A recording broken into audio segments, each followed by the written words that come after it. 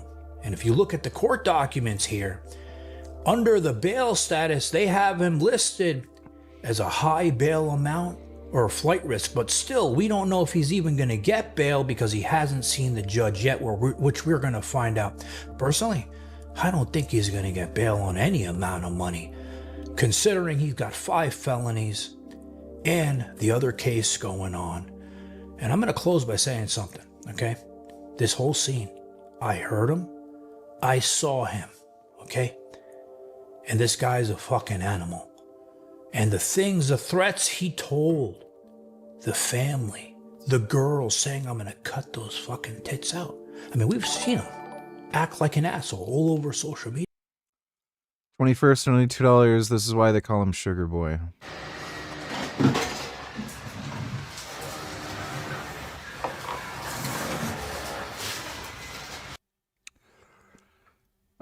Is that Captain Crunch? I can't remember what Captain Crunch looks like. No. Or is it? No, it's different. They have Captain Crunch, like Rice Krispie treats. Never thought of doing that. I don't know what that is, but that is a lot of sugar.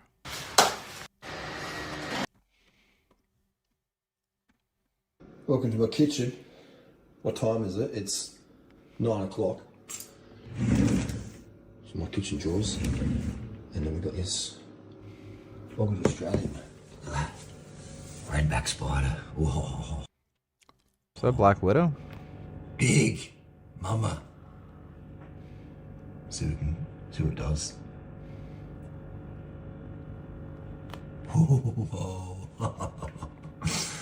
They call them a bluff. Yeah, I love it, man. These spiders are awesome. They eat the cockroaches and stuff. This spider's been here for just over a year. I don't think I'd want to live like this. And yeah, it eats a lot of stuff. So I'll give it a bit of water in there as well. Keep it hydrated. But yeah, if you see spiders, man, just leave them. Like redbacks do really well inside. Here she is down there. Can I zoom in? So yeah, they What is this shit on the floor? eat, this one's a big one. It's gonna get bigger.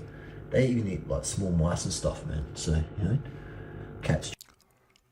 I'm surprised he's able to convince women to live with him when he lets spiders live in his house. Shoot up some stuff.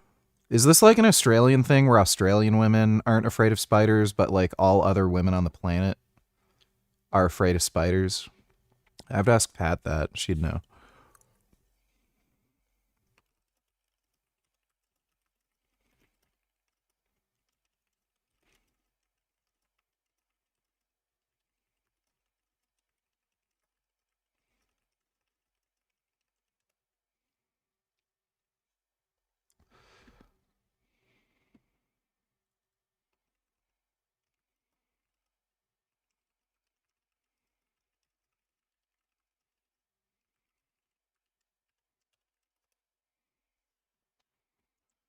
Stuff in there. So yeah, that's the deal. They're beautiful spiders, man. But yeah, they're harmless, man. Right? Don't touch them, but they're harmless. They're cool. Just leave them be, mate. Leave them be. Don't use pesticide, man. Pesticide, cancer risk. Spiders, good to go, bro. No one got cancer. Weird. I think Australian women aren't actually afraid of spiders. So maybe that's just an Australian thing. I can guarantee you, if you are a dude and you let spiders run around everywhere in your house, there ain't no girls who want to go in your house.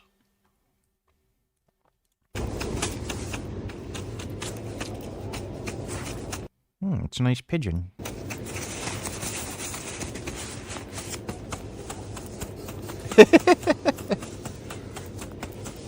Wow. Oh. She eating. He really likes that.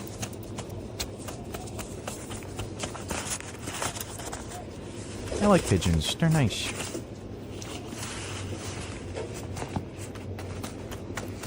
It's funny how they peck. Look at them pecking.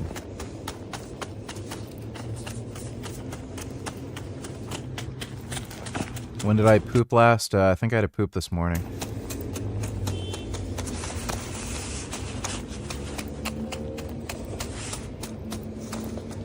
I bought new toilet paper so I could keep my bum clean. Less Chinese people are actually coming to Thailand now as a holiday destination.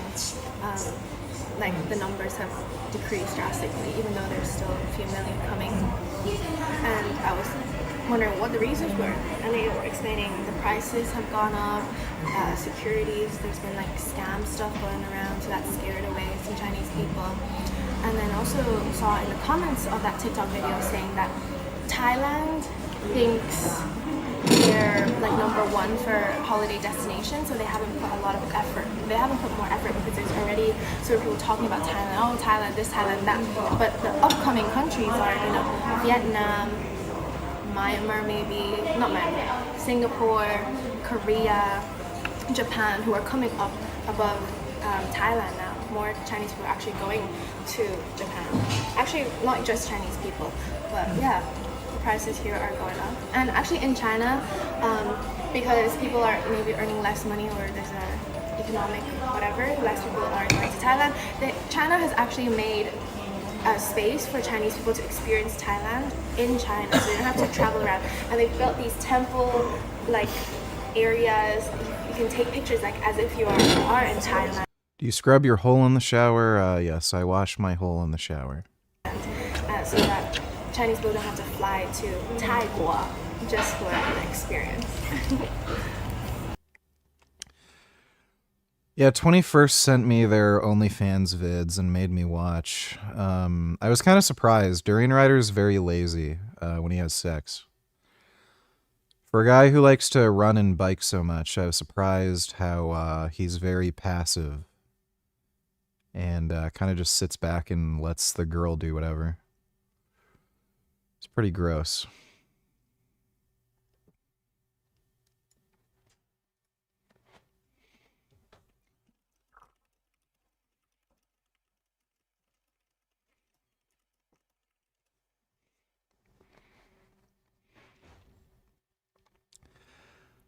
All right, well, thanks for the donation, 21st. Arg, Black Widow spiders gross. That wasn't a Black Widow. That was a Redback, which apparently are still deadly. But yeah, pretty gross. Thanks for the donation, Dodo. Dodo donated $2. Let me see.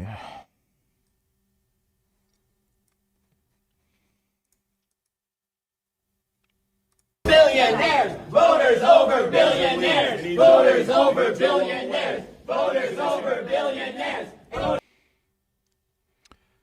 APAC staffers lock the door and call the cops on Chicago voters. Voters are looking for answers. About 20 million APAC is funneling through dark money super PACs to try to buy Chicago elections. Over billionaires, APAC out of Illinois, APAC out of Illinois, APAC out of Illinois, APAC out of Illinois.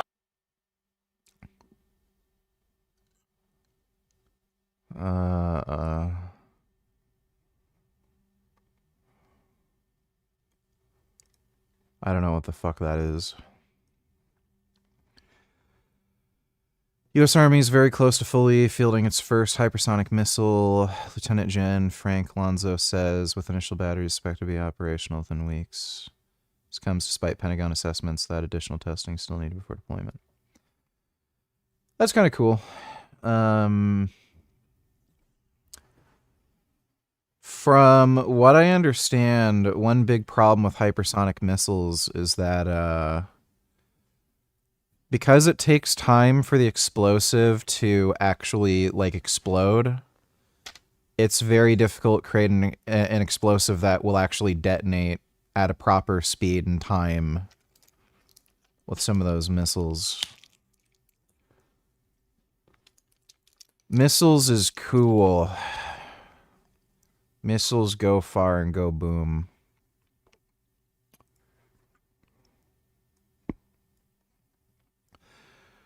Bernie Sanders, AIPAC is spending millions in Democratic primaries to smear critics of Netanyahu's genocidal policies.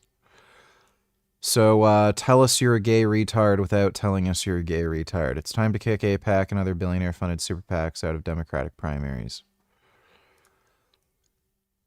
Shouldn't you be yelling at kids on your front porch while drinking whiskey or something, Grandpa? What are you doing on the Twitter again? Who taught you how to use your phone? Chinese agent in the Capitol. Oh, yeah. Public? Excuse me, can we ask a question? How do we know? They haven't said.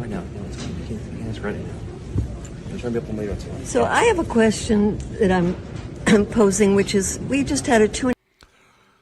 No questions. Just don't live anymore. Thanks for the donation, Dodo. Hey, what are your thoughts on going to university? What if it's for STEM or being a dentist or doctor? Is university worth it? Why are all the men at universities complete bitches, especially the smart schools? They're all twink stalks and Asians. It's nuts. Well, if you're going into STEM, at least for the time being, it's worth it. Who the fuck knows what's going to happen when AI becomes more of a thing? Your degree very well may likely be completely worthless. The next thing where I think a lot of big high-paying jobs are on the chopping block, it's going to be lawyers. I see that becoming a thing where AI is probably going to do away with lawyers.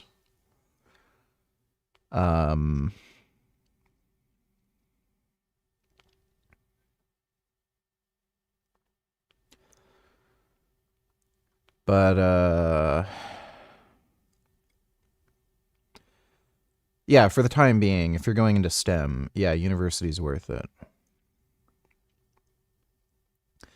Why are all the men at universities complete bitches, especially smart schools, all twink storks?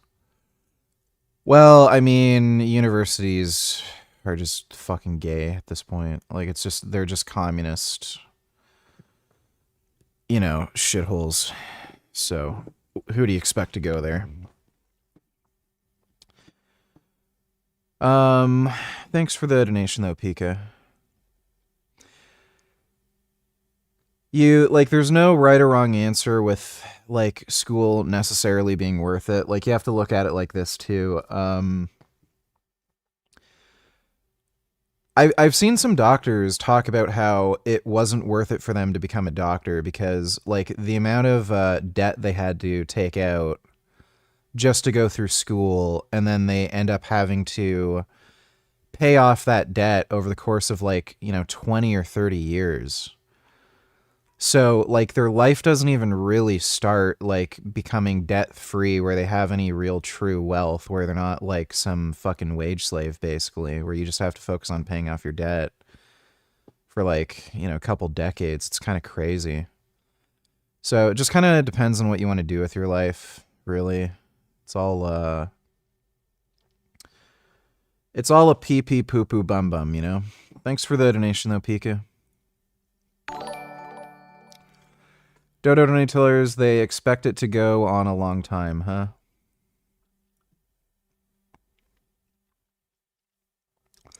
Pentagon seeks more than $200 billion for the Iran war, Washington Post reports. Well, if we put more money and resources on it, it'll probably be over sooner, so, That's why you kind of pay for a high-class whore. She's able to get the job done quicker. You want somebody to be sucking your dick for like an hour? So you pay the good money so that you'll come in 5 minutes.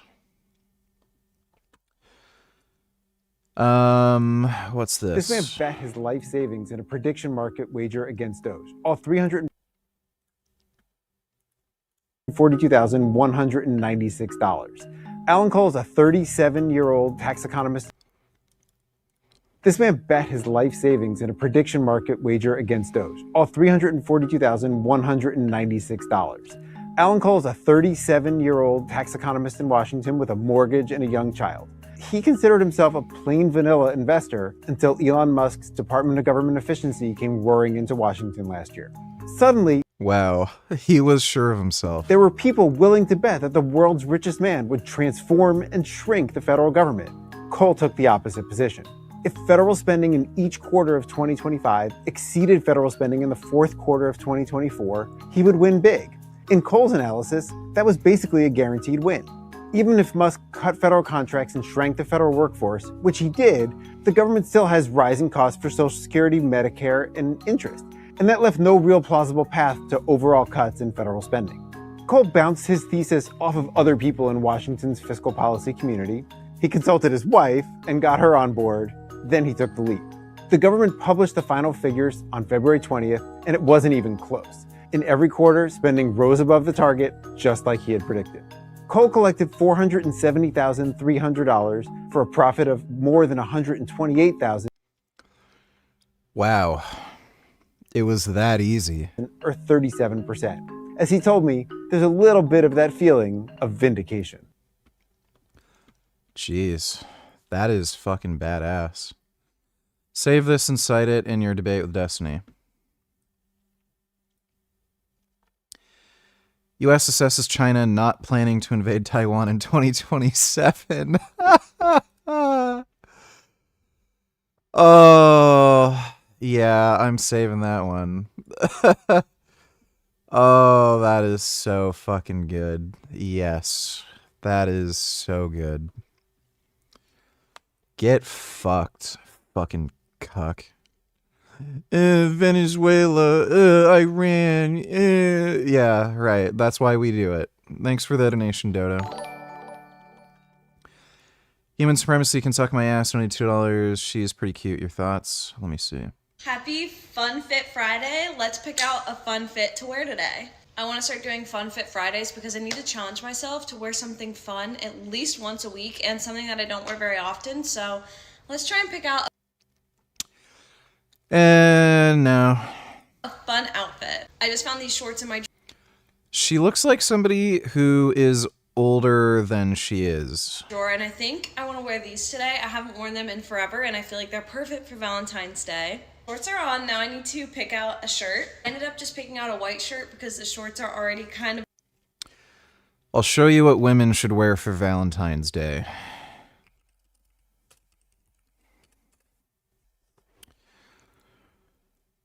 One of these. That's what women should wear for Valentine's Day. Of a lot, but now I need to accessorize. I have this gold necklace with a pink heart at the end, so I feel like I want to wear this. Of course, to finish off the fit, I have to use some fun perfume. This one smells like peaches, and I love it. Here's the final fit for my No perfume, just sweat. Fun Fit Friday, and stay tuned. Yeah, I don't think she's that good looking. Thanks for the donation, though. Human supremacy can suck my ass. Dodo donated $2. Let me see.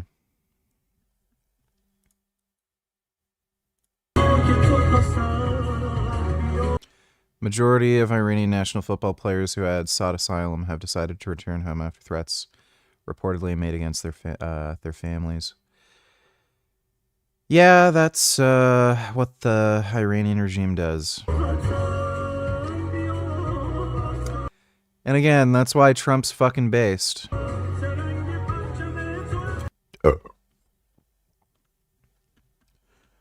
Fucking retarded, dude.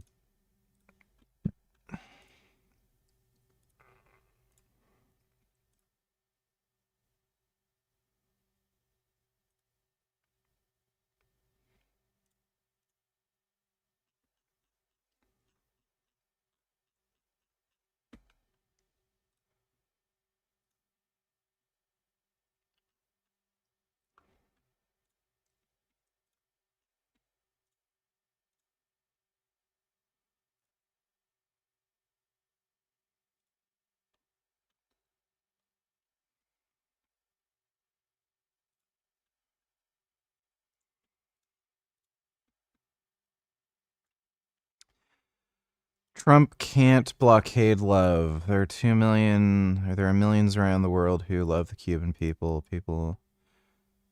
A people who have fought capitalism.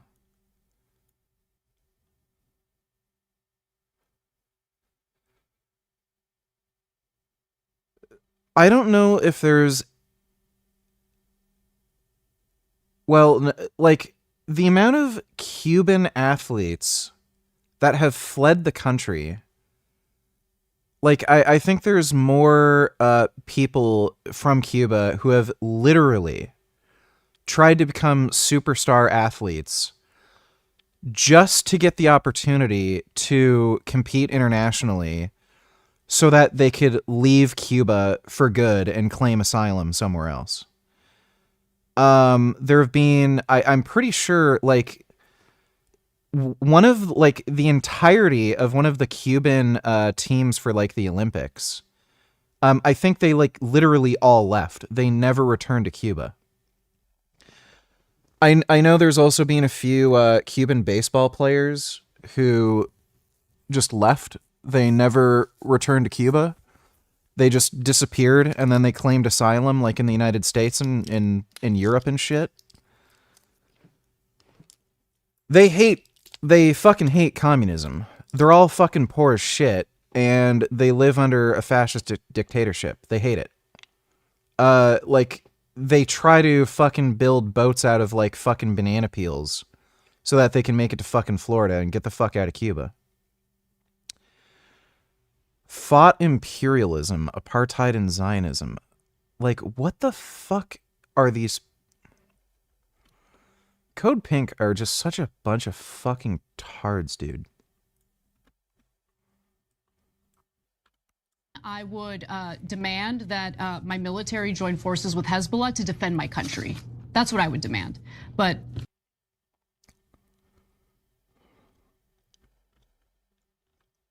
they literally have no idea. No clue. Yeah, Lebanon literally wants to ban Hezbollah. They're the mafia. They've murdered politicians. They were responsible for that massive fucking explosion, in Beirut that happened? They sex traffic women. They're criminal fucking thugs. And by the way, the leaders of Lebanon, you think, like the leaders of UAE, you think if you make a deal with the Israelis, you're going to be safe? oh, they're always going to come Go for ask you. the United Arab Emirates. So what happened to Dubai and all those places? Bingo. They thought, oh, if we make a deal with the Israelis, then they'll protect us. No, the Israelis convinced the Americans to only defend Israel, and UAE got hit all over the place.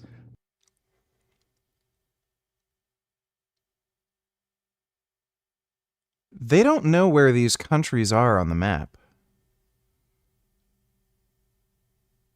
Like what they're saying, they literally do not even understand, like, geography.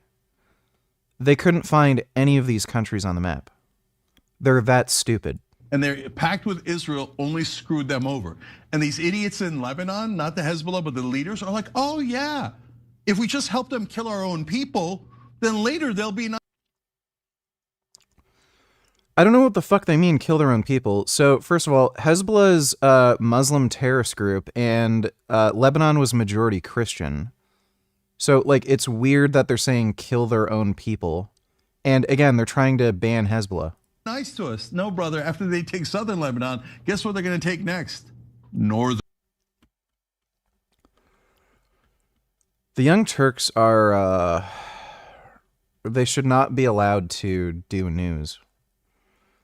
California's unfinished wildlife bridge to nowhere tops 100 million. Is that real?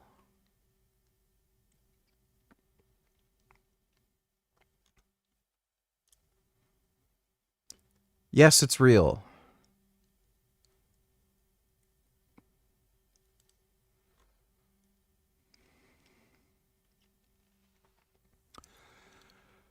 Wow. Dude. California is retarded. This is why you pay one of the highest tax rates. Well, isn't it the highest tax rate in like all of the United States? Yeah. That is what liberal shitholes fucking do. That's shocking.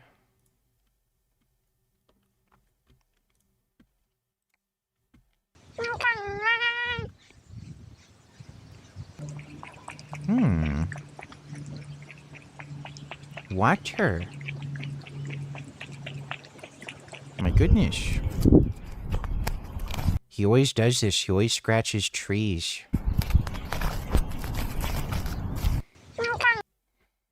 Wow, cats are amazing. Thanks for the donation, Dodo. Would Pat like you to share her with Isaac? She strikes me as someone who would want to be used around and Isaac fucking her anus while you get her mouth, or she may just decide she only wants Isaac's stick while you jerk your little pee-pee in the corner. First of all, Pat is my property. So none of that. And secondly, no. Pat knows she's my property and she wants to be my property. Thanks for the donation, 21st. Dude, watch at 3518 for a bit. Professor Dave is so fucked when it comes to Israel.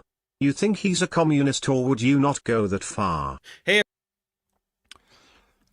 Well, he's basically a cucked beta male bitch.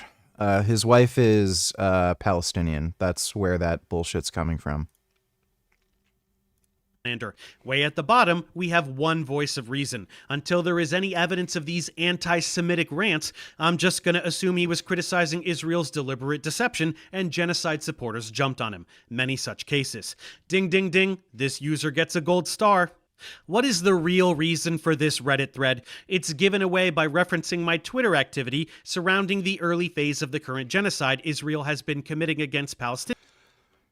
Yes, the genocide where there's been a disproportionate amount of adult male deaths.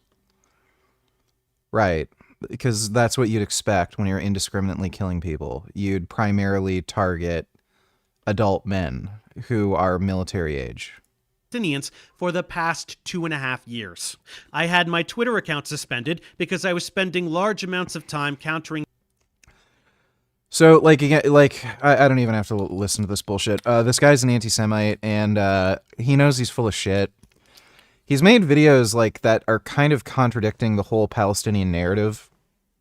He's essentially acknowledged that Jews have a very strong claim to the land of Israel. He's admitted they've lived there historically.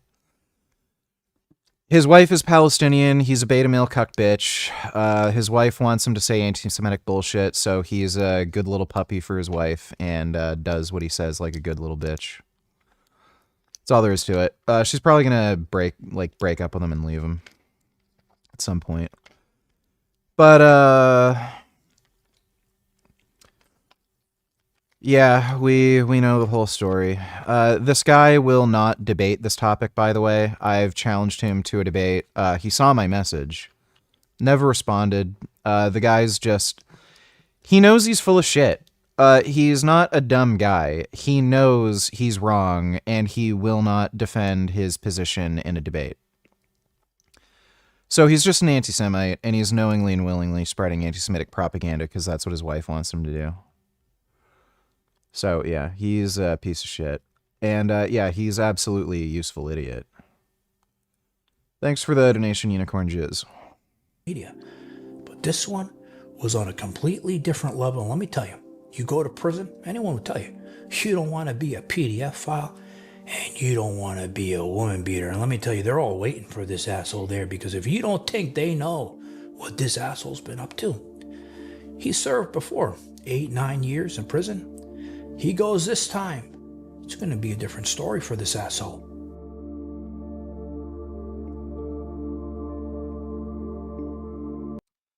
Yeah, they ought to put the guy away. He's really great at fucking his own life up. Really good at it. I think you can just expect that anybody with face tattoos is going to fuck their own life up. They wouldn't have gotten the face tattoos.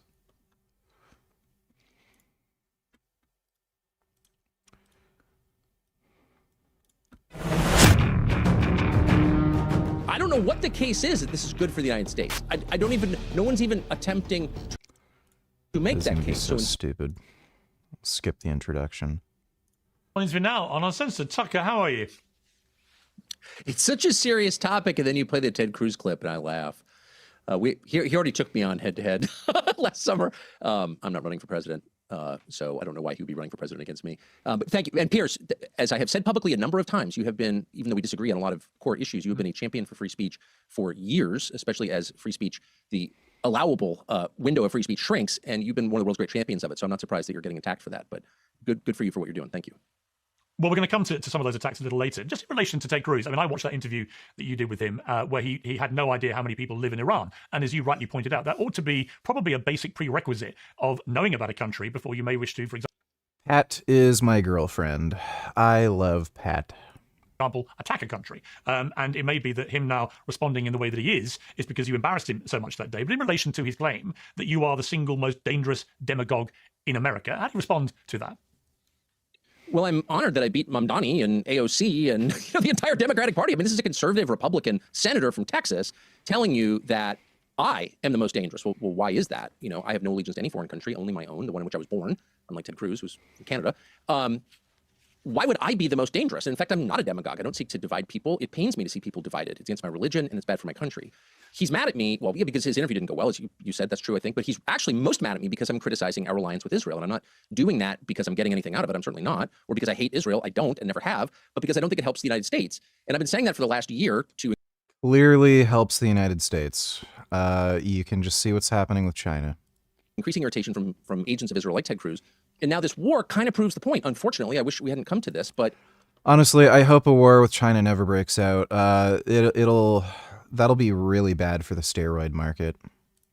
This is so destructive to American national interest that it's hard to believe destroying American national interest, weakening the United States, wasn't part of the point. How could it not have been? And the last point I would make about relevant knowledge of a country you seek to overthrow is that, like, looking at maps doesn't tell you the... As soon as I get a whiff of a war with China about to break out, I'm going to buy, like, several years worth of fucking steroids, because I know it's going to dry up. Whole story, but it tells you part of the story. At the eastern end of the Persian Gulf is a strait called Hormuz, through which 20% of the world's energy flows, and a huge percentage of its fertilizer and sulfur and petrochemicals and things that we need for civilization. And if you shut that down, the world economy tanks. And by the way, if you take out the government... Strait of Hormuz isn't shut down. ...that controls one half of that strait, and that government is replaced by warring tribes, a civil war, then you open it up to piracy. And anybody with a $400 drone can prevent an oil tanker from getting through the strait. So chaos is actually the enemy of commerce, as are, terrorist regimes, but chaos is actually even more of a threat because you cannot meaningfully negotiate with pirates, even with the Houthis. So, like, what was the plan? What was the plan to overthrow the government of Iran or even attack it in a meaningful way without jeopardizing core American interests? And the answer is there never was a plan because the people who thought this up don't care. The primary concern is a war with China. Iran is small fish. This is all about setting up the dominoes so that they can topple China or prevent them from ever even trying to invade Taiwan. About core American interests. And the net effect is to hand the Middle East to the Chinese, which is what is in process of happening. And I hope for the sake of the United States and the world that we can stop that. But the truth is... Israel genocide, 100,000 people that have nothing to do with Hamas. Let's not forget 30,000 innocent babies killed. Uh-oh. Someone's a gay retard. Isn't the, Palestinian Health Authority, which is run by Hamas, haven't they only calculated deaths, 67,000 now? So where are you getting the 100,000 figure? Isn't the total, and that's the total calculated deaths. And that's Hamas. So Hamas, that has every political interest to inflate casualty figures as much as possible, aren't even claiming 100,000 deaths. So you made up that number. Secondly, even according to Hamas themselves, they revised their casualty figures where they got rid of a ton of female and child deaths, and they've clearly shown there's a disproportionate amount of adult male deaths. So Israel is targeting Hamas members. If you look at the militant to civilian casualty ratio, it's what you'd expect in urban combat. It is nothing approaching anything that you'd see from a genocide. So, I don't know what you think we do here, but we don't spread communist and terrorist propaganda, so why don't you go play fucking Xbox or something. See you later, dipshit. Our real allies in the region are the 6 Gulf monarchies that control a lot of the world's energy. And by the way, they're pro-American and decent people, as you know, because you and I had lunch there. This is a nice part of the world. It's being destroyed. Yeah, these are our allies. We have bases in these countries for a reason, not just to protect Israel, but to protect the Straits of Hormuz. We haven't been able to defend these countries to the extent that I think they thought we would be able to. We've moved a lot of the anti-missile defense that might have protected them to Israel. And so for them, at the end of all of this, the question is going to be, do we allow the Americans to come back and occupy bases on the Persian Gulf? What's in it for us? We just got bombed for it. No one protected us. Our energy infrastructure is damaged. Our economy is offline for months as we rebuild it. In the case of Dubai, it's a branding disaster. Like, there's no upside. And so at that point, the Chinese, the world's largest economy, kind of sat this out on the sidelines, said basically, China's world is the world's largest economy. Okay, right. That's why their GDP per capita is 1/10 that of the United States, right? And by the way, that's assuming China's GDP figures are even remotely accurate, which they're not. They lie about their GDP figures. It's all fabricated nonsense. nothing, may be called on to negotiate some kind of peaceful resolution to this. The Chinese, not the US, the Chinese. And then it naturally follows that China, which is the largest trading partner of every country on both sides of the Persian Gulf, would become the dominant power in the Persian Gulf. It would become Chinese. So, like, if you thought about this for 2 minutes before advocating for it, you might arrive at that conclusion, or at least conclude that's possible. That could happen. If killing an 80... So please explain to me why China has been pressuring Iran to negotiate with the United States? Like, nothing he's saying makes any sense. 6-year-old religious leader didn't cause a spontaneous creation of a pro-Western government, which was apparently Ted Cruz's plan. If that didn't work, what would happen? Well, China would take over. And so anyone who didn't think that through is either not qualified to lead anything, including one half of the state of Texas. That person is probably actively working against America's... How the hell would China take over Iran? Explain to me how that would fucking happen. Is China going to invade Iran now? When's that going to happen? Are we going to have to come back in like a few months or a year or two to like see you say, oh, I guess China didn't take over Iran? Core long-term interests. I mean, I don't know what other conclusion to reach. It's been reported that you described the...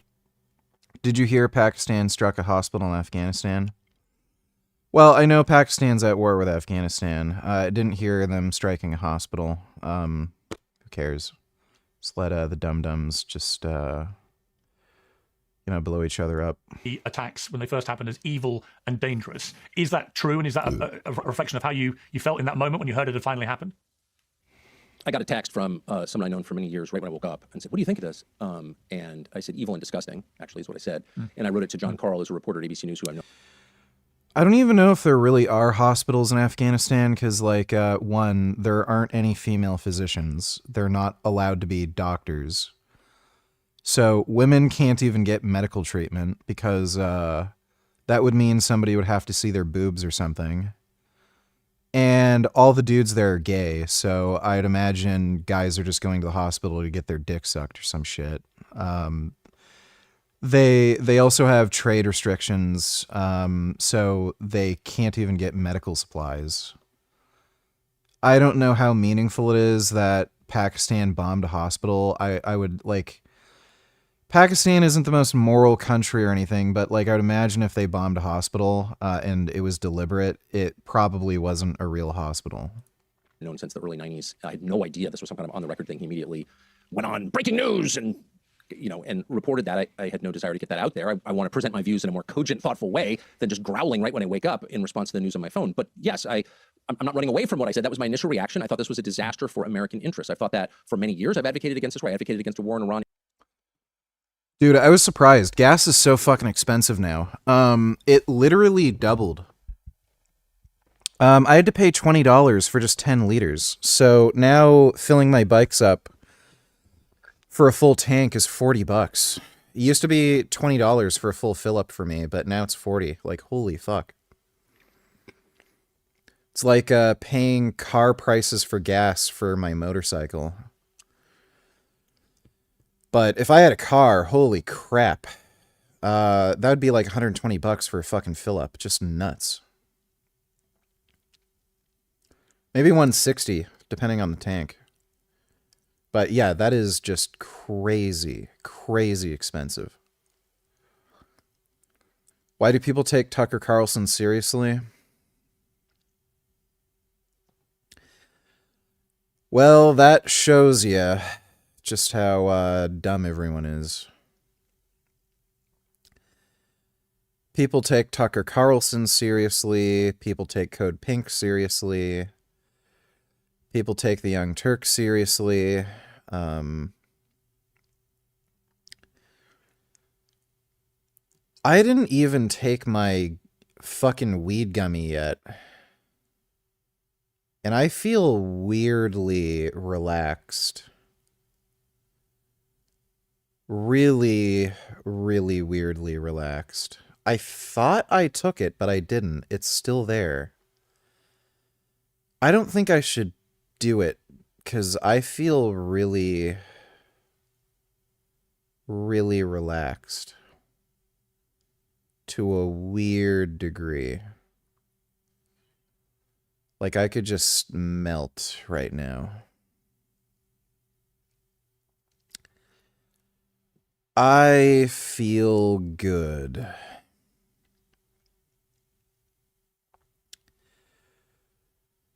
Really, really good. I got a can of cannellini beans with tomato sauce in it, and that was fucking phenomenal. That tasted great. Today was a pretty good day. Oh, life is good. Doesn't Hassan support Pak? Or is that only in the context on Pakistan-India? If he does support Pak, it's gonna be fucking hilarious watching him weasel out of this one. Pak, you should have learned bombing a hospital turns lefties against you. Does Hassan support Pakistan? These people have no epistemic standards, and they're all liars and hypocrites. I don't think they're gonna care. They're either gonna deny it ever happened or say, like, come up with some excuse to make it okay. You know, it's what they do. Thanks for the donation, though, eh? With Trump in the first Trump administration. So this is not a new position for me. I don't want to be vindicated in my fears, but unfortunately, I think the very few people who publicly oppose this are being vindicated because I don't know what the case is that this is good for the United States. No one's even attempting to make that case. So instead they say, well, you hate Jews, to which I always say, well, not only do I not hate Jews, I think anti-Semitism is immoral. It's against my religion. Shut up, you hate Jews. And that is designed to do a bunch of different things, create more loyalty to Israel. There's so much anti-Semitism, you must be loyal to Israel. That's definitely one of the aims of this. Another is to imperil the person you're calling a Nazi because Nazis get shot. Everyone knows that. And the third is to make people who disagree with you or who platform those who might disagree with you or Bibi Netanyahu, censor them, take them off the air, shut them up, silence them. Those are the... I saw a YouTube ad for Reanimal. Is Reanimal a good game? Fantastic. It was really good. Yeah. Highly recommend it. It's made by the same people who made Little Nightmares. If you consider it, compared to all the Little Nightmares game, that is far better than all the other Little Nightmares games. It's great. The points of it, but at no juncture have I ever met anybody who has laid out like a kind of reasonable, even slightly fantastical, but just like logical case for how this war will benefit the United States, make us stronger, safer, richer. I've never heard that case. I'm waiting for it. I would love to hear it. I'd love to believe it. You were in the Oval Office with President Trump. You were photographed with him. You met him, I think, maybe 3 times in the months leading up to this war. And I presume you discussed the potential for war in Iran with him. Did you try and persuade him that this would be a terrible idea? Of course. That's why I went 3 times in a month, 5 weeks maybe. Yeah, that's why I went. And I've known him a long time, as you have, and always gotten along with him, still get along with him. I still like him. I'll always like him no matter what happens, just because I like him as a guy. And I think he's trying his best. But in this case, I couldn't have an effect. I tried sincerely. I wasn't getting paid for it. It's coming, of course, at some reputational cost. No one wants to deal with being called a Nazi, screamed at or threatened, or having your kids threatened, which has happened to me a lot. And no one wants to deal with that. But I just felt that this was so serious that it was worth doing whatever I could because, my gosh, people could die. The balance of power globally could change. I've never. This guy is literally getting paid by Qatar. So, we know what's going on here.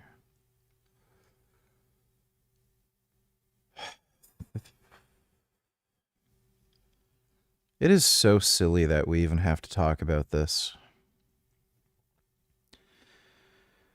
Maybe in the long run, the AI thing is going to be a good thing because if everyone gets to a point where if we can create an impartial AI that's like smarter than everybody else and is always right, then like we're literally going to be able to just like anytime there's an argument, well, the AI says I'm right, and then you win.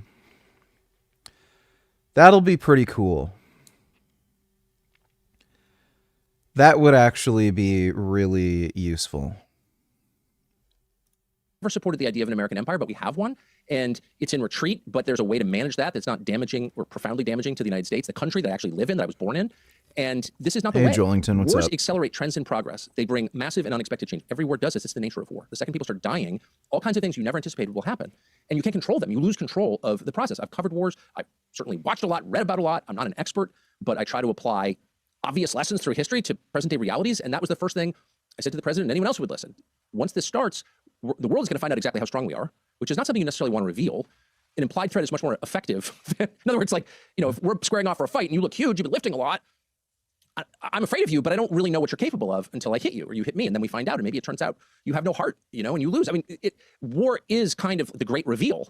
And you don't necessarily want to go there, especially if you've ruled the world without question for 80 years and your capabilities have never really been tested. You haven't fought a big country really since 1953 when the Chinese entered the Korean War. So like, you don't really know what you're capable of. And you don't. What the fuck is he talking about?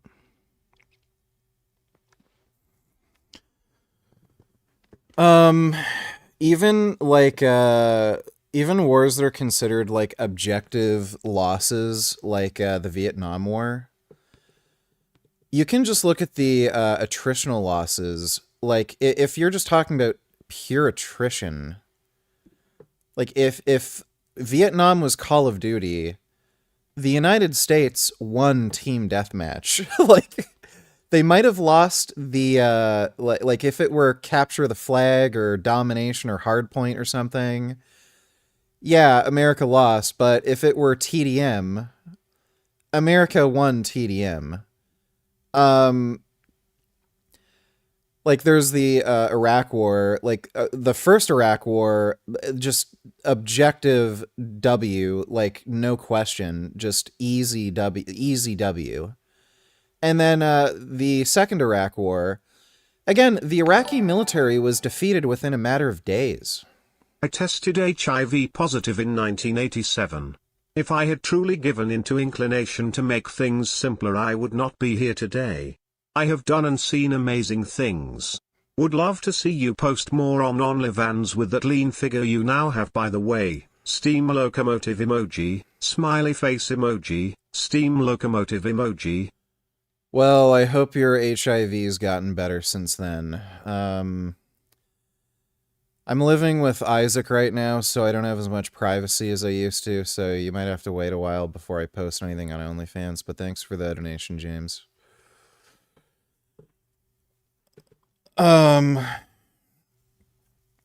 Yeah, so, again, the US won the, like, there were other objectives in the Iraq War that weren't completed, but again, when you're looking at just military victories, the US defeated the Iraqi military within a matter of days.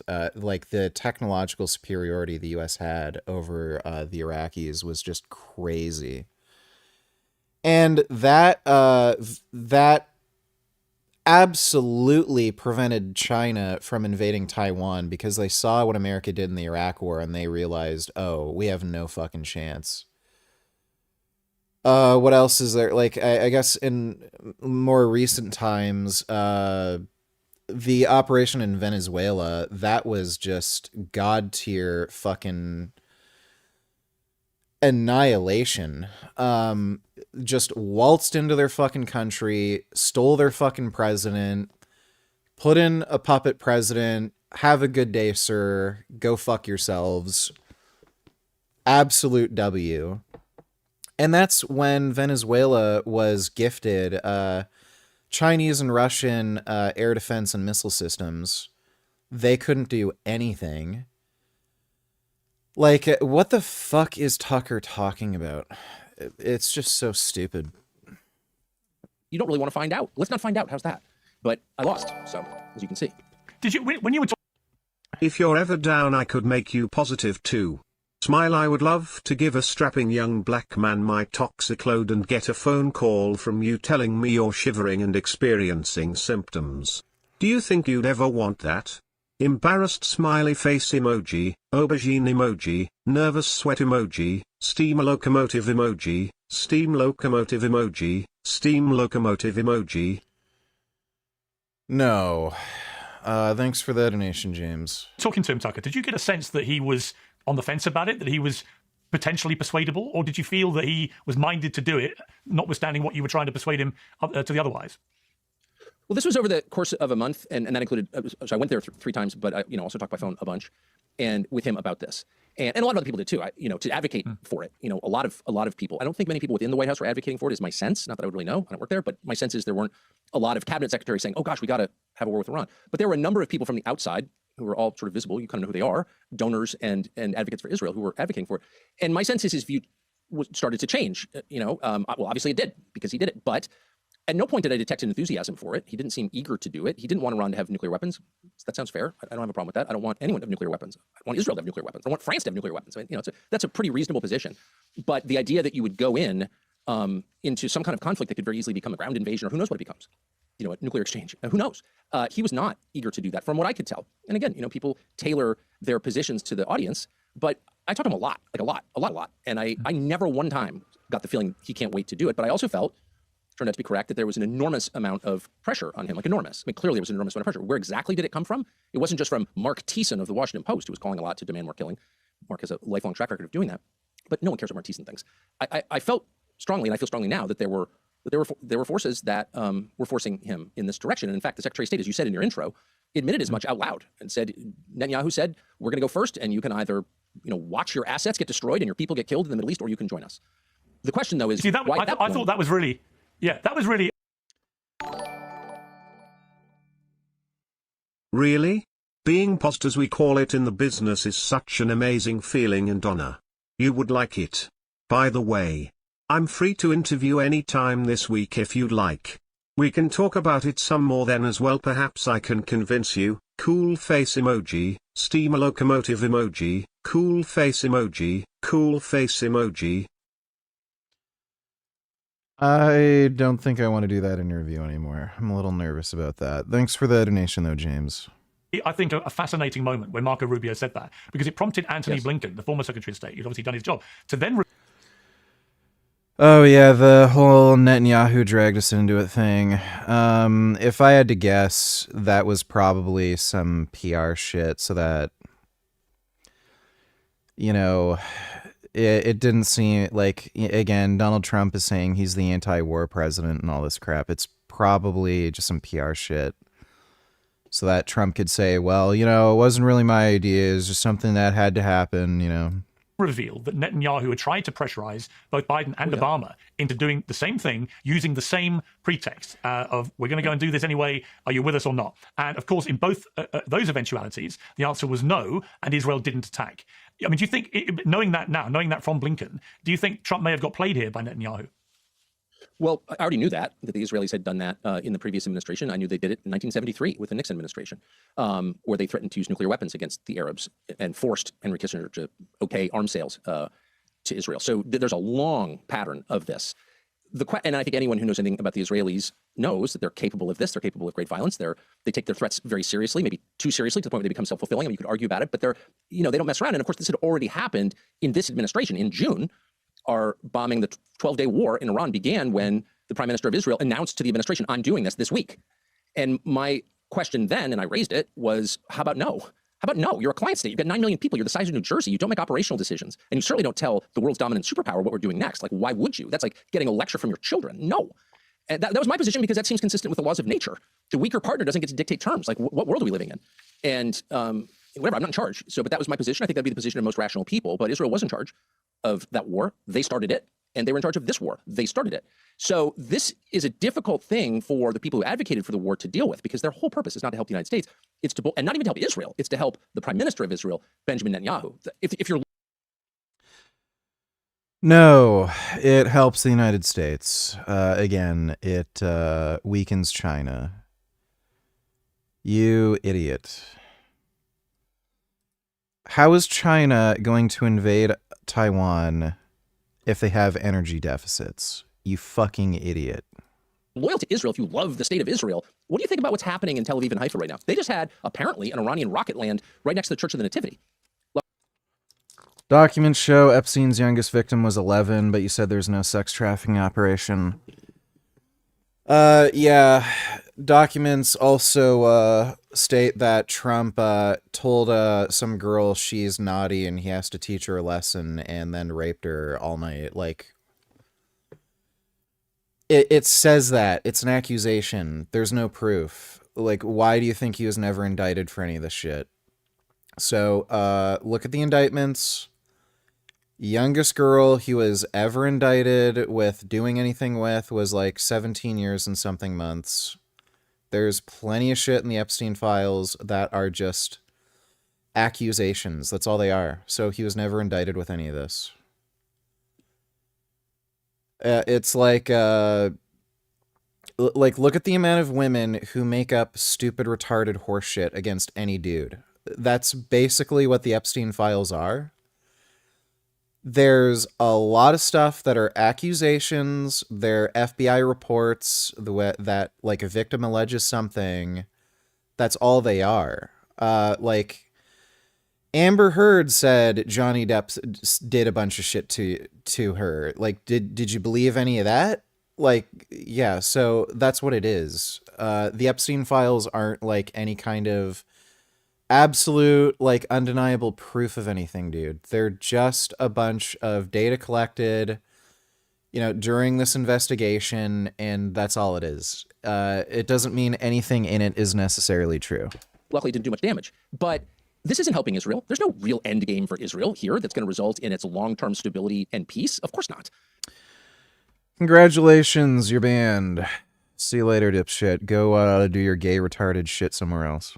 This is a disaster for Israel, actually. Not that I really care because I'm not Israeli, but I don't want to see any country harmed.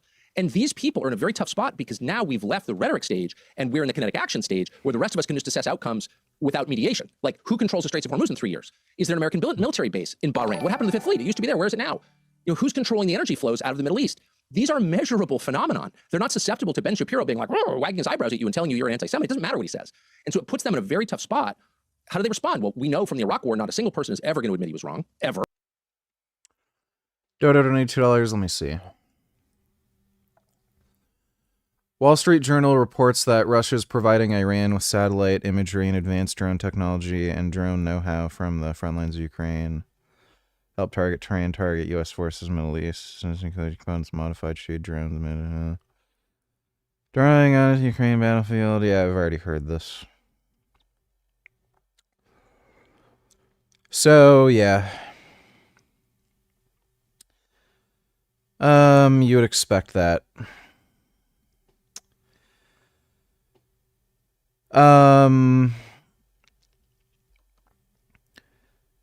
They're very likely sharing satellite data because that doesn't really cost anything, because like they're eventually going to have some satellites that cross over that region, then they can just give Iran some info. As far as actually giving them any kind of drone components, I find that hard to believe because that like they're already fighting a war with Ukraine. The idea that they'd give up any resources to help Iran, that sounds incredibly unlikely. I think that's nonsense, but yeah, as far as sharing some intelligence which would be free, that's not like, yeah, that's believable, but as far as giving them drone components, I don't think so. And other stuff too, like, you know, just some drone know-how kind of stuff. Assessment of the intelligence community is that Iran's nuclear enrichment program was obliterated by last summer's airstrikes. Yes. In the opening statement you submitted to the committee last night also stated, quote, there has been no effort since then to try to rebuild their enrichment capability, end quote, correct? That's right. And that's the assessment of the intelligence community. Maybe the women were in a desperate position and were coerced into doing sexual favors. I'm pretty sure that's the situation with literally every job. Pretty sure with literally every form of employment, you're in a desperate situation. You need to pay bills.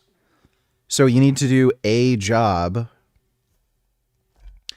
So does every employer coerce you to do things that you don't want to do? Do you want to get up at 6 o'clock in the fucking morning so that you can be on the train by 7 a.m. so that you can go to work and be there by 8:30? Do you want to do that, or are you coerced into doing it because you have to pay rent and they're offering you money so that you can travel to work for an hour and a half and get up early in the morning and then do a shitty job you don't like? What does any of this fucking horseshit mean? So guess what? If you want money, somebody's offering you money to do something, that is a volitional act that you made the choice to do. So they could get a job at fucking Wendy's. They could file for unemployment. They could take out a fucking what is it? They could go on welfare. They could suck dick for cash. They could do a whole bunch of things for money. They chose to suck dick for cash. Just fucking stupid. This whole bullshit about like somebody was coerced into sex work. Look, I don't know how people figure that like there's something unique about sex work where you can be like coerced and forced into doing it. I can't think of anything more honest than I want you to do something, here's money for it. That nothing about that is coercion.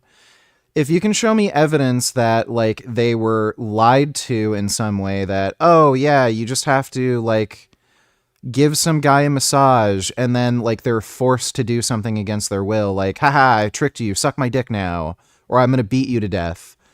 That's a different story. But again, if the whole deal is you come here, suck dick for cash, we pay you money for sucking dick, I don't know how that's coercion. That seems pretty fucking straightforward to me. That's how most businesses operate. You get up early in the morning at 6:30 so that you can be at work by, 9 a.m. and then you do this work and then we pay you. That's every fucking job.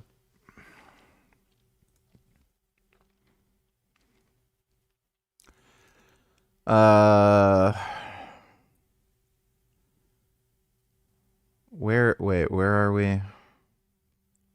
Oh yeah, we're watching this. Community. Yes. The White House stated on March 1st of this year that this war was launched and was, quote, a military campaign to eliminate the imminent nuclear threat posed by the Iranian regime. They wanted to leave but could not. What does that mean? So they're on an island. So you can either get there by boat or by helicopter. I'm assuming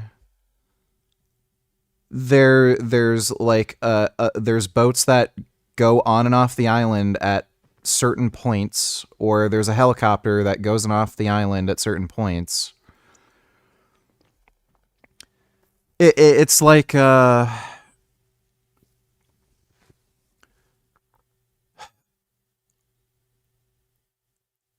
yeah, do you mean like if there's like, say, a time frame where, okay, a boat leaves the island or a helicopter leaves the island once every week, and they had to wait a few days in order to get the next boat or the next helicopter, yeah, they wouldn't be able to leave right when they wanted at any point in time. They can't get up at 3 in the morning and call an Uber.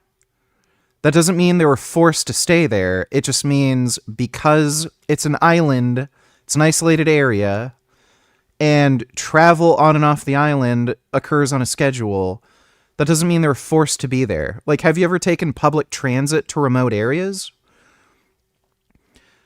A bus may leave a station every 3 hours. So if you have to transfer from one station to another and you have to wait for a bus, are you being forced to stay at that transfer station against your will? Or do you just have to wait for the fucking bus? What does any of that mean? So again, like, show me evidence that someone was brought there, was told they could leave whenever they wanted, because that, like, there's like some shuttle that would take them whenever the fuck they wanted, but then they were lied to. Like, where's the evidence?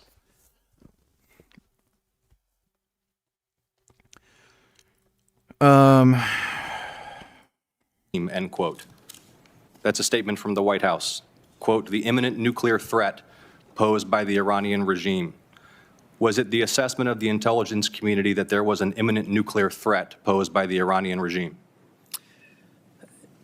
The intelligence community assessed that Iran maintained the intention to rebuild and to continue to grow their nuclear enrichment capability. Was it the assessment of the intelligence community that there was a, quote, imminent nuclear threat posed by the Iranian regime, yes or no? Senator, the only person who can determine what is and is not an imminent threat is the president. False. This is the worldwide threats hearing where you present to Congress national intelligence, timely, objective, and independent of political considerations.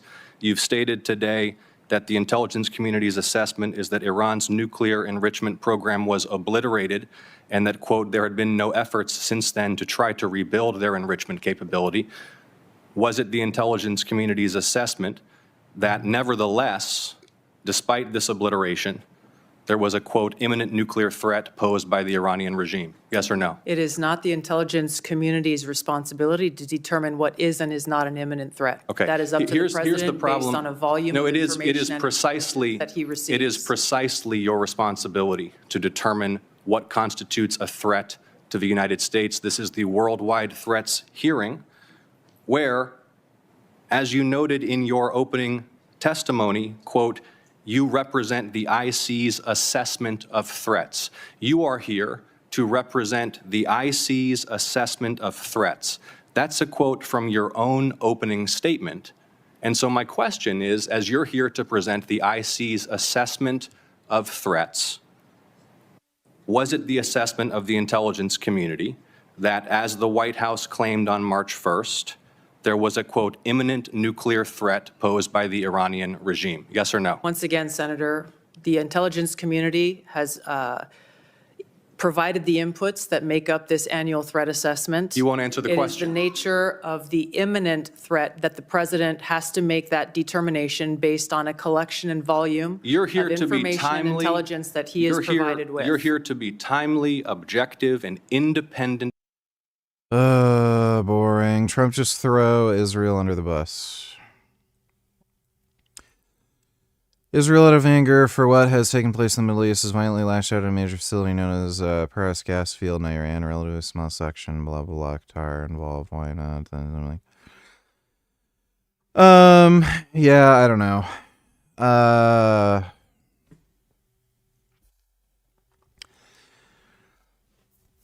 I don't know if this is PR, if this is like some planned thing. He was told to say this. If Israel did something that they weren't supposed to, I don't know. Who cares? Cheeks are getting clapped. That's all that matters. Thanks for the donation, Dodo. Sleepy donate $2. Are these guys retards? Let me take a look.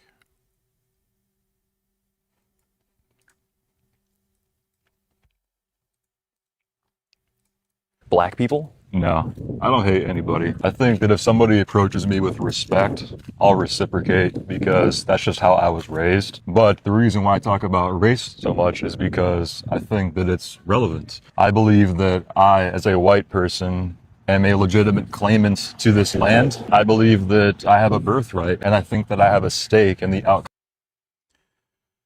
Yeah, I guess. I don't care about anything they have to say, but sure. Thanks for the donation, Sleepy. Are you sure you don't want to interview me anymore? I can leave the pausing thing out of the discussion, but I thought you might be into that. Cool face emoji, smiley face emoji, embarrassed smiley face emoji, steamer locomotive emoji, smiley face emoji. Yeah, I think it's just better if we don't do the interview. I think you're getting too excited. Thanks for the donation, James. Ever. One of the most liberating things I've ever done in my life was admit that I was wrong about the Iraq War. And I was ashamed of it. I remain ashamed of it. But once you say I was wrong and I'm sorry, this tremendous weight lifts off your shoulders. You don't have to lie anymore. And that is what liberation actually is. None of these people will do that. None. They feel no compunction and they won't. So instead what they're doing is they're just going bonkers on the attack because, and this is a precept that Israel lives by, the best defense is a strong offense. So rather than like debating you on the terms or admitting that they were wrong in their forecast and there was no popular uprising in Iran and we've lost control of the world's energy, they're going to say, Piers Morgan, you're a Nazi. Megyn Kelly, you're a Nazi. And you're just like, what? That is a kind of insulation that they're constructing around themselves to prevent, well, any kind of soul searching about how did I get it so wrong? And all these people died because I was wrong. They don't want to deal with that. But it also allows them to just like keep going on to the next war of conquest or the next satanic disaster that they'll back, which they will. Have you spoken to President Trump since the war began? I just through proxies. He called me names or said I was too dumb to understand MAGA or something. It wasn't, from my perspective, a real attack. I can't, I admit my weaknesses up front, okay? I like pizza, which is wrong. I like Donald Trump, which is, increasingly hard to defend, but I do. He hates Donald Trump. All that shit got leaked in the Dominion lawsuit. And I don't anticipate any kind of personal tiff with Trump. I think he was in an impossible spot. I think it's very obvious now that the U.S. president, under our current system, which I pray changes soon, doesn't have the latitude that people thought he had. Like, presidents can't just make whatever decision they want in the interest of their country. There are other forces hemming them in. We don't have sovereignty in a real way. Clearly, we don't. If we're following a country of 9 million people into a war that could displace us as the dominant superpower, we don't have sovereignty, by definition. And I think every president has felt that since John F. Kennedy was murdered. And clearly they all have. And they've acted within it, with wisdom or not, but they're still acting within boundaries that they didn't set, that no American did. And it's just time to change that system, not because you hate Israel or you're anti-Semitic. I'm not anti-Semitic. I don't hate Israel at all. I'm never going to. But that's not the way a sovereign country behaves or should have to behave. And Americans have earned the right to live under a government. When I got paused back in 1987, you were probably still in middle school. Cool face emoji. What makes you think you wouldn't enjoy it? It's thrilling and you can have the ability to pass it on. It's like a superpower. Cool face emoji. Cool face emoji. I wasn't born yet in 1987. I was born in 91. Thanks for the donation, though, James. Government that makes decisions on their behalf for their benefit. It's that simple. What Trump said about you was quite revealing, actually, because he said, Tucker's lost his way. He's not MAGA. MAGA is saving our country. MAGA is making our country great again. MAGA is America first, and Tucker is none of these things. And Tucker's really not smart enough to understand that. Now, having been on the receiving end of Trump's savage rhetoric from time to time, that is pretty low base for him. But it was an interesting point about what constitutes MAGA, because, of course, there are many people with pretty short to mid-term memories who can remember Trump campaigning so vociferously to his MAGA base before the last election on saying, look, we're going to be America first. We're not going to go marching into Middle Eastern countries anymore. We're not going to wage foreign wars. We're not going to interfere in other countries. And we're going to fix the economy in the United States. We're going to get the cost of living prices down. We're going to end inflation. Yeah, I'm thinking this isn't the real James. What are your thoughts on college? I see a lot of people these days saying it's a scam. At the same time, if you look at the stats, people with bachelor's degrees earn an average of $1.2 million more in their lifetime than people without bachelors. So, yeah, they might earn more, but they also have more debt. So, depends on what you consider to be real wealth. On top of that, it's a fucking communist breeding ground. Colleges are they're just communist training camps to make kids like fucking retarded. and destroy the United States. The only time it's ever worth going to college is if you're going into STEM. Other than that, the actual degree itself is worthless. And yeah, historically, people who go to college earn more. That's not even necessarily because they're better at their jobs. It's just because, oh, you went to college. But that's changing. We're right at a point now where college graduates are actually earning, starting to earn less and having a harder time getting employed compared to non-college graduates. It depends on what degree you get, obviously, but there's a lot of bullshit degrees like communications degrees, crap like that, where like we're right at the point where the statistics are showing you're going to have a harder time actually getting a job, and you're either not going to make any more money or less money compared to just people with high school degrees. Thanks for the donation though, JP. Holy shit, that took you long to figure out. LOL nigga, that was me from the beginning, not James. I manipulate the shit out of you all the time and you have no fucking idea. Well, I sort of suspected that the whole time. Kind of weird for James to act like that, and he's kind of into muscular women too, so. Thanks for the donation. Thanks for the donation, 21st. And it seems to me that it might be that President Trump has either forgotten what he said or wants to try and reframe what MAGA really means. Because if you're a MAGA voter, you must be slightly mystified. You may not want to admit it publicly because you think it betrays Trump, but you must be mystified that within a year of winning back the White House, the guy that campaigned on not going into the Middle East again, not waging foreign wars, focusing on America first and the US economy, has now launched the biggest war in the Middle East in my lifetime that America has waged. And that has inevitably sparked the biggest economic meltdown we've seen as a consequence. That was a dumb donation by JP and dumb response by Niggard. The correct response is that comparing income of bachelor holders to non-college graduates is not apples to apples. The smart alternative is trade school. Compare income of bachelor versus trade. I don't think that was Jordan Peterson, dude, but thanks for the donation, 21st. It just depends, okay? Like, yeah, if you're going to be a dentist, Consequent civil war, not least because, as you said, about the Strait of Hormuz and the damage that is inflicting, and the simultaneous attacks on the Gulf states and all the fallout from that. So it seems to me that he may want to come after you for not really understanding MAGA, but I'm not sure that many in the MAGA movement, if they're really honest, can be comfortable with what is happening here. I mean, look, I've never claimed to be a genius because I'm not a genius. And so it's entirely possible there are motives I don't understand. I certainly tried to. Oh, geez, he's not a fucking genius. Who'd have figured? Understand in many conversations with him, but maybe I didn't. I'll keep that possibility open. And as for what MAGA is, it's a slippery definition. I mean, I think George Orwell wrote a bunch of books about this, including Animal Farm. Definitions change. I remember someone pointing to a picture of 100% black people once and telling me that's diversity. Or thinking, looks like uniformity, actually. Like, what do these words mean? I don't know.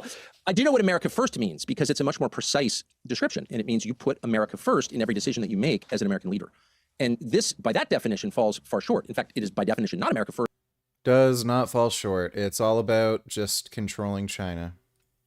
Because the administration has already said we follow the lead of a foreign country in doing this. We put their interest first. And I think most people, no matter how they feel about Israel, whether they love it or hate it, or it doesn't matter. It's nothing to do with this specific country. It has to do with any country that might be leading us around, particularly to our destruction, and putting its interest before ours. Our leaders can never agree to that, period, because it is the opposite of America first. So, whatever Trump said about me, I didn't take it personally. I suspect he doesn't really mean it because I've always gotten along with him for 30 years. I expect I always will. But on this one specific question, America first, we can say this was not America first. This was at least America second. I do think it's obvious that Israel understood, because they're not stupid, that the effect of this war would be to get the United States out of the Middle East. And unfortunately, I think that will be the effect. And they want that because why would you want a dominant power in your region telling you what to do and hemming you in, as the U.S. has to Israel? No, you can't do this. No, you can't do that. We may not mean it, but we still hassle them or used to hassle them over, say, the West Bank settlements. They want the U.S. out. And they're moving to India. Okay, that's their calculation. But how is that good for me as an American? It's not. So America first. Yeah, this was not America first. whatever it was. Well, what is very interesting is that I can't remember a war that once it started where American forces have been committed by an American president where there hasn't been majority support for that war in the United States in the polling. This is the first time where there isn't. There's a majority of a lack of support for it. Americans they're not buying this war. They don't want it. They don't really understand it. And they're very concerned about the consequences. The only people who Many of Epstein's victims were from poor parts of Eastern Europe, and their passports were confiscated once recruited. The women thought they would be doing massages, but turned out to be sex. Where's the indictments? So there's a reason why it's only in the Epstein files, and there are no indictments, dude. who support this war are those born between 1946 and 1964 who watch a lot of Fox News. That's it. I'm not attacking them. By the way, they're Americans. They're my equals as Americans. I love a lot of them. But their perspective on the U.S. and the world is very different from everyone else's. Very, very different. And so they're not the ones who got Donald Trump elected, actually. The people who got Donald Trump elected are the people who hadn't voted for Republicans before or even voted at all before. And they're like Joe Rogan listeners, who people use nicotine pouches. They're Hispanic voters. They're young black men. They're non-traditional Republican voters who voted for Trump because he promised not to keep doing the same thing. And one of the things he promised not to do again was to hand operational authority over to Benjamin Netanyahu, as other presidents said. We don't want any more of that. Why would we? And we're not going to make Mark Levin or Ben Shapiro, who have almost no organic support in the media world. Like, no one really watches them. We're not going to hand control of our foreign policy over to people like that who don't know anything and who don't have America's interests at heart or even in mind. So breaking faith with those people, those voters, the ones who actually got Trump elected and whose coalition promised a new day in American politics, that's a big deal. It's a betrayal on the level that I don't think people who aren't in those groups can understand. Like, this is heartbreaking. And by the way, a lot of people really like Trump. They like his. Why is it that secular political parties in the Middle East always tend towards communism or violent fascism like Saddam, Assad, Gaddafi and their political parties?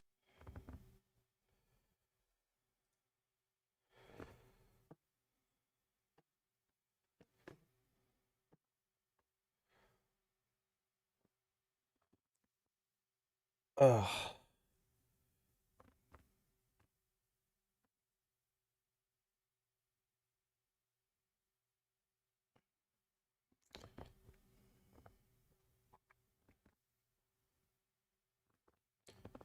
Jeez. I think I have to go to a dermatologist.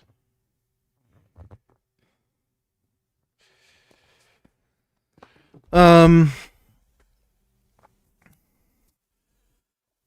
isn't any link between secular political parties in the Middle East and tend towards communism. You're just seeing certain countries that are poorer make friends with China and Russia. That's it. All the rich Saudi nations, like Saudi Arabia, Qatar, Dubai, UAE, they're rich. They don't have to make any deals with commies. It's just the poorer countries that end up doing that. There's not really any association with secular dictatorships. There's a lot of poor Muslim areas in Africa that get support from commies. There's a lot of tribal warfare that also occurs in Africa that is supported by communists. So it's just related to just poverty, basically. Thanks for the donation, though, 21st.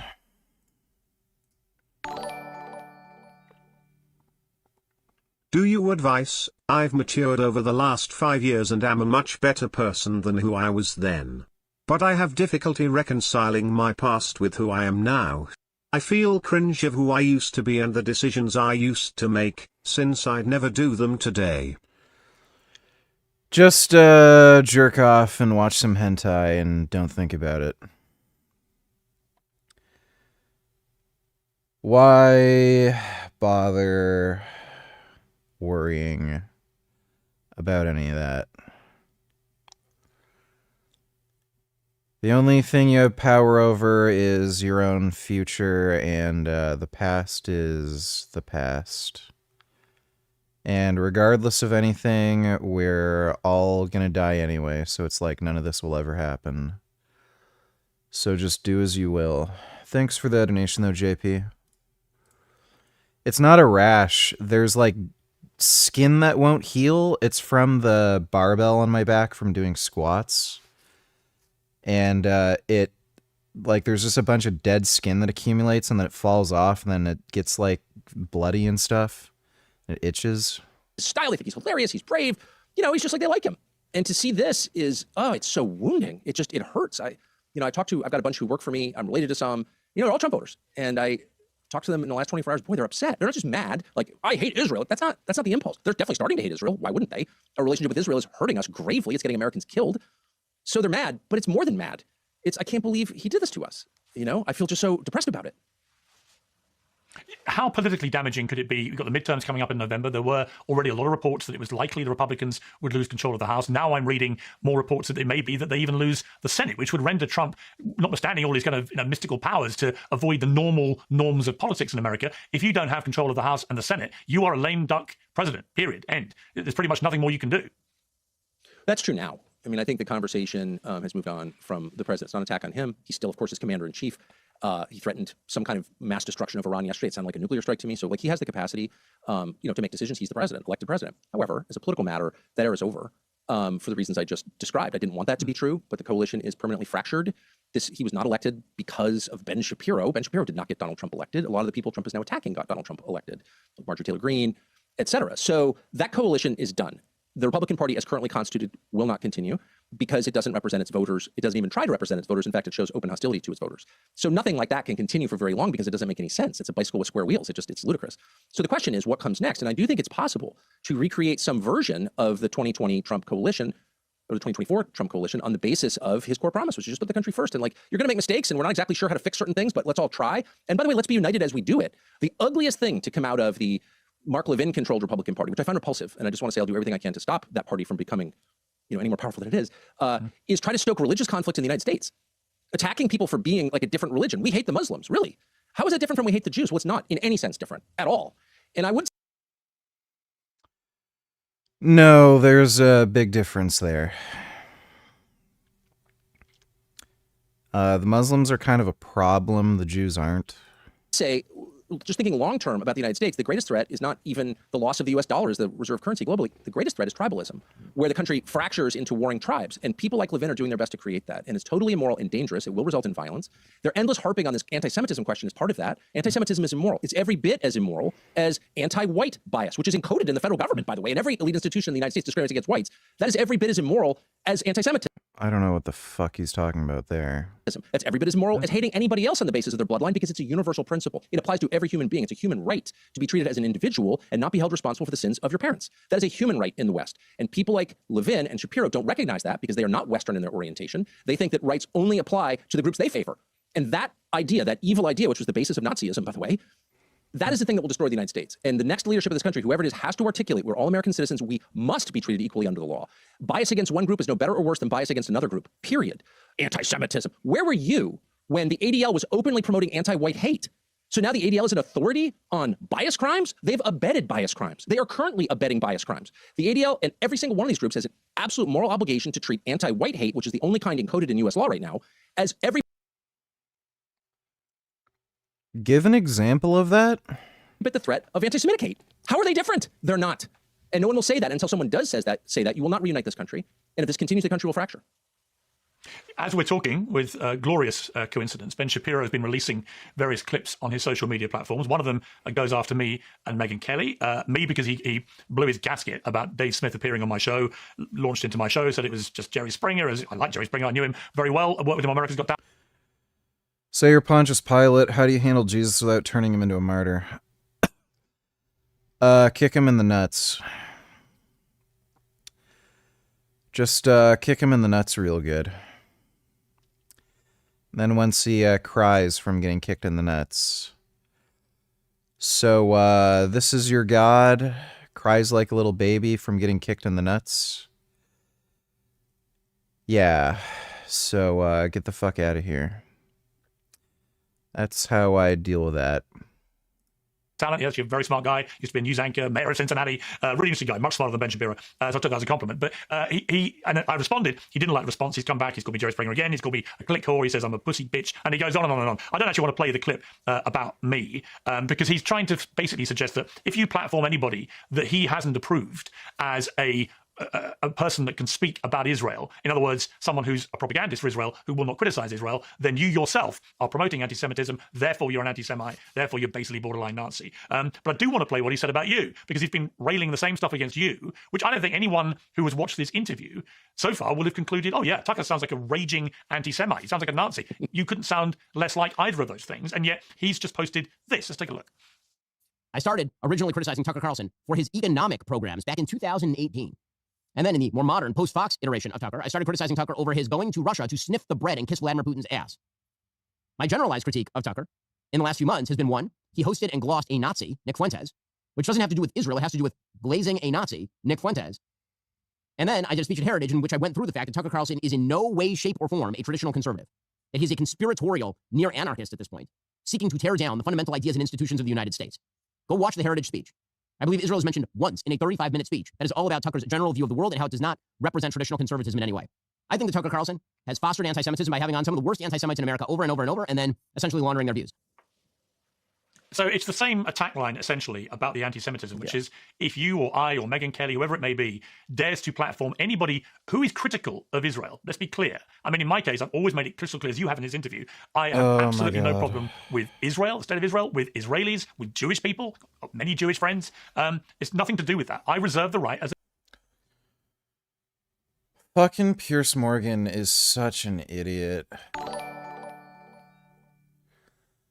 Less is more than Taylor's bro. I injured my L5 S1 lumbar disc. On top of that, I was trying to recovering from hyperextension in both knees. Bad luck, I guess. Can I get a good old-fashioned God of Gains prayer for a speedy recovery? No, we don't do that here. Prayer is for the weak. Prayer maddens Crom, and Crom will send you dooms, not aid. Strength is within you to get stronger and recover, so, you know, just, you know, focus on getting better, dude. Do what you need to do to get stronger. That's all that will help. Thanks for the donation, less is more. Sleepy donating $2, let me see.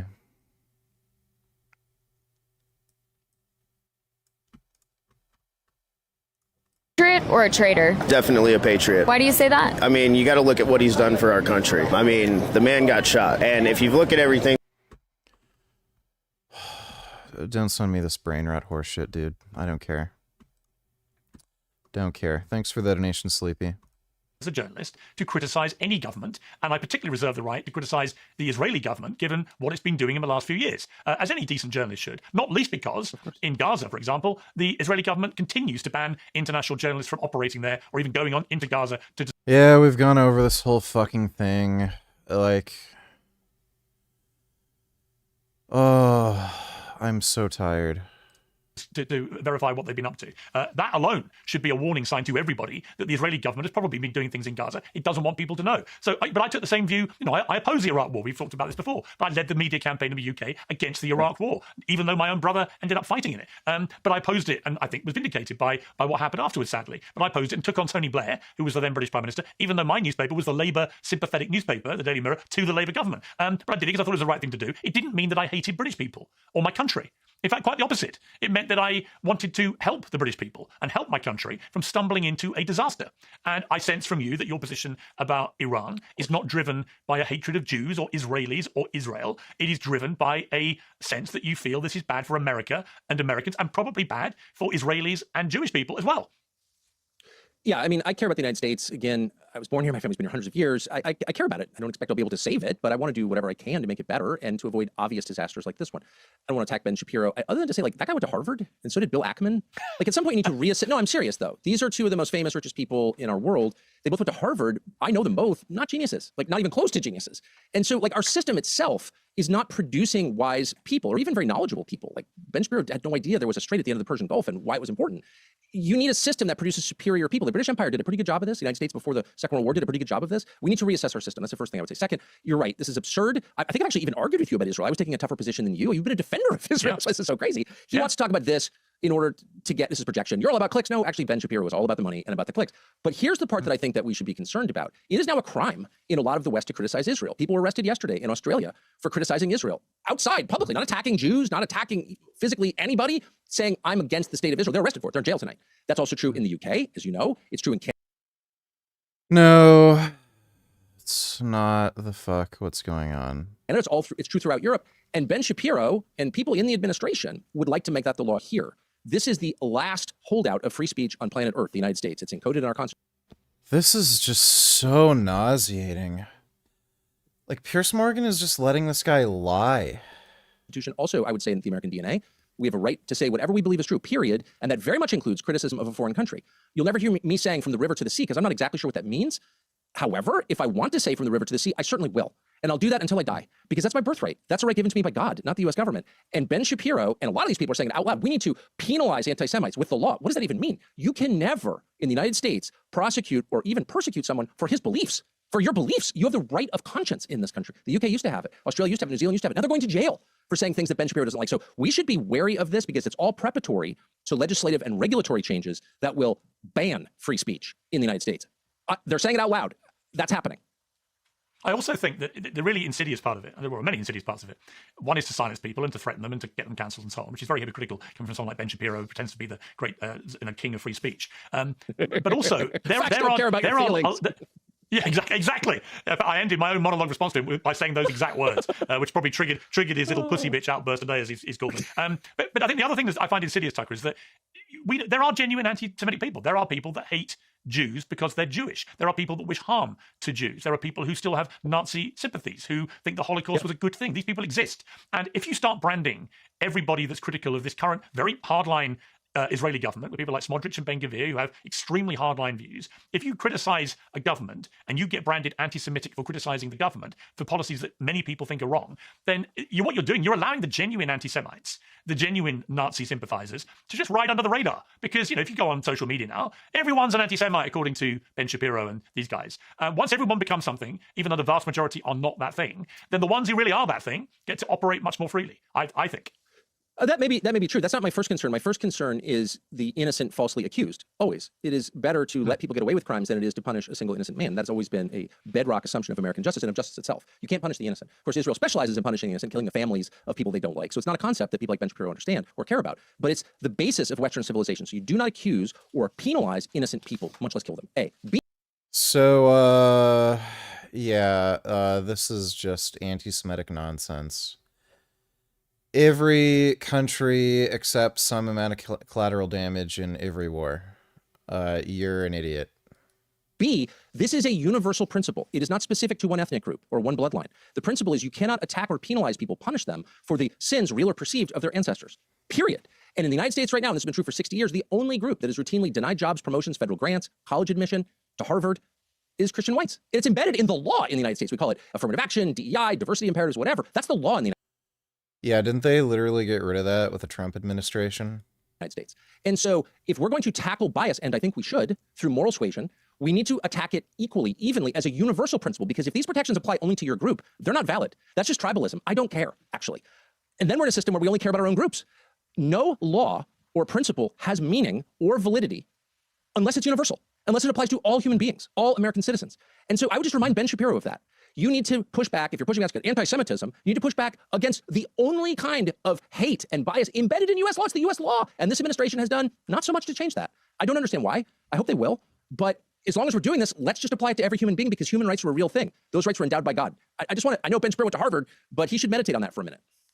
Well, also, he should meditate on the fact that when I to a lot of outrage from people on the pro-Palestinian side when I was very vociferous in my belief when the war on Hamas started that Israel didn't just have a right to defend itself, it had a fundamental duty to defend itself after what was an appalling terrorist attack with 1,200 people killed and nearly 7,000 wounded and 250 kidnapped, including a baby and Holocaust survivors and so on. Of course they had to defend themselves. By taking such a strong position as I did for a long time, and you and I did argue about this as it went on, Yes. I took a lot of heat coming from the other side about that. And I made the point to Shapiro this week, I've taken heat from both sides, and I'm fine with that. I actually think journalists should take heat from both sides of almost any issue, because it probably means you're doing the right thing. You're asking the right questions at the right time. But he was very keen to come on my show and enjoy the clicks that came from the interviews that we did when he perceived me to be somebody on his side.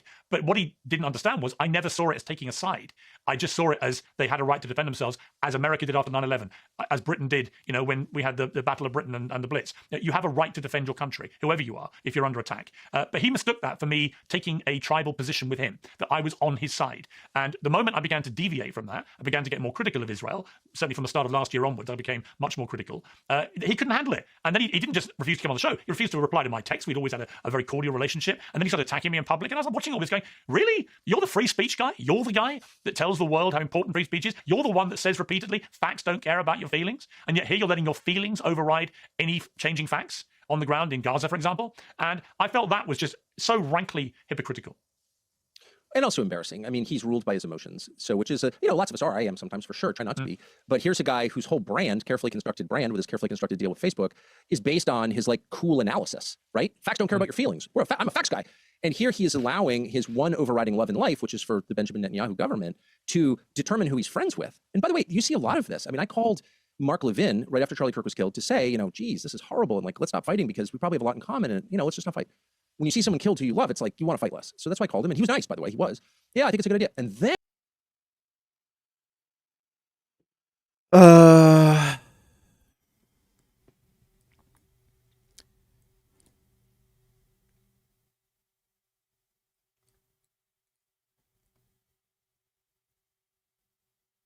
Yeah.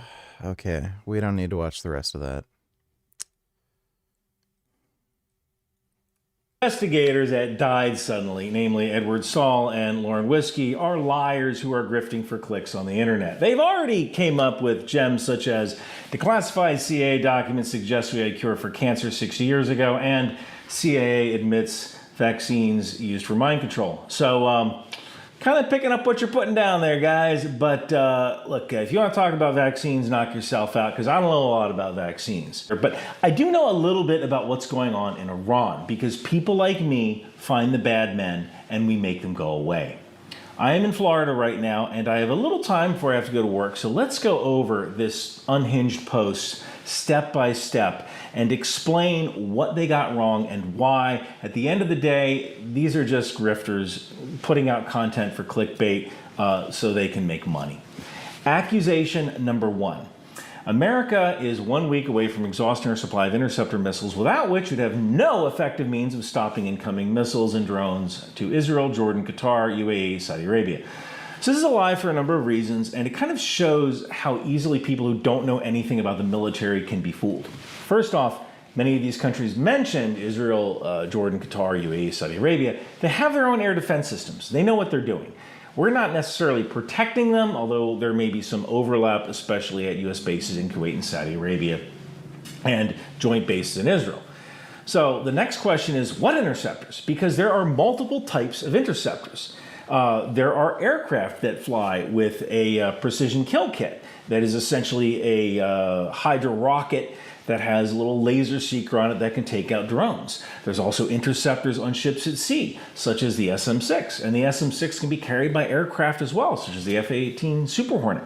So are you saying that we have no more SM-6s? We have no more precision kill kits?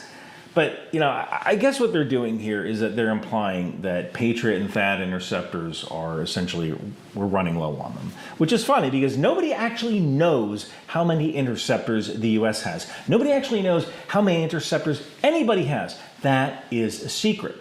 So that means you either receive classified information, which in this case the FBI is going to kick in your door pretty soon, or you don't know what you're talking about. It is one of these two things. And to illustrate, it is very What do you think of magnesium glycinate? Is it good for sleep and recovery? Definitely helps with sleep. Recovery, I don't know how that would help, but things like muscle soreness, it can help, like perceived soreness. Like it is an electrolyte, so it's kind of necessary for allowing your muscles to relax.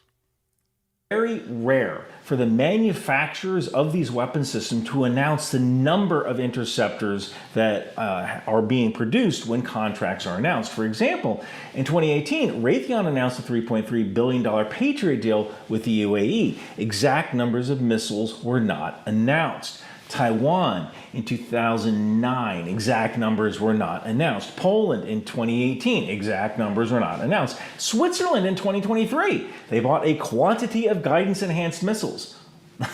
Like, not a lot of numbers there. The fact is that I don't know how many interceptors exist in the world, and you don't either. Now, I will say that the people at CENTCOM are not stupid.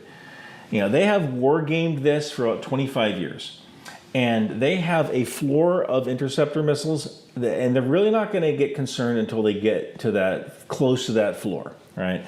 Or the number falls below that floor. But theater air defense systems like Patriot and THAAD, they're not shields. They're not designed to be shields. They're designed to be that little umbrella you keep in your car in case it's raining when you have to go to the supermarket.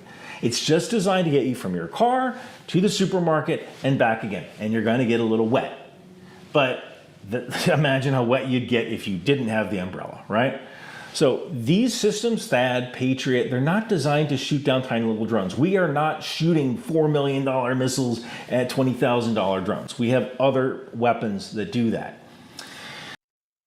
Any supplements that improve sleep that actually work? Melatonin, magnesium glycinate. Those are the only ones that I know of. You strike the archer and not the arrow. Now, this was said in Parliament. Our bases have already been attacked. Iran is trying to kill our servicemen and women. He is catching arrows rather than stopping the archer. That's what we're talking about. Thanks for the credit, by the way. But that's why you go after the launchers. You strike the archer and not the arrow. Now, there's also an accusation that Iran knows this and they had intentionally kept back their biggest, most advanced and deadly cruise missiles. Attempts by the U.S. to destroy these missiles have failed, and a good portion remain operational and ready to launch. A number of people have said this, including famed entertainer Scott Ritter. But this is an incredibly stupid strategy if you were doing it, because every single day that you wait to fire is another day that the U.S. can find, fix, and finish your command and control. And we are rapidly hitting those targets, the people who can actually pick up the phone and say, yes, launch a missile at this target. Every single day that passes is another day when we're hitting Iranian command and control, and we're actually discovering where these missiles are, and we're hitting them as well. Remember, shoot the archer, not the arrow. That is the whole point of this. So if you think of a game of hide and seek, right? You're playing hide and seek as a child in a house. There's a limited number of places you can hide in the house, and eventually you will be found. And even then, like, just for kicks, let's pretend that Iran has 1,000 missiles as well as accompanying launchers, because not every missile can fit on every launcher. But let's say they have 1,000 missiles and launchers, along with 1-ton warheads that they're saving in reserve when the U.S. runs out of interceptors. All right, so that means you have a total destructive power of 1,000 tons. The average raid of bombers during World War II was a little over 1,000 tons per night, like dropped on Germany every single night. So if these Iranian super weapons exist and are hidden and they launch them, they have less destructive power than a raid that the US performed over Germany 80 years ago. All right, another item.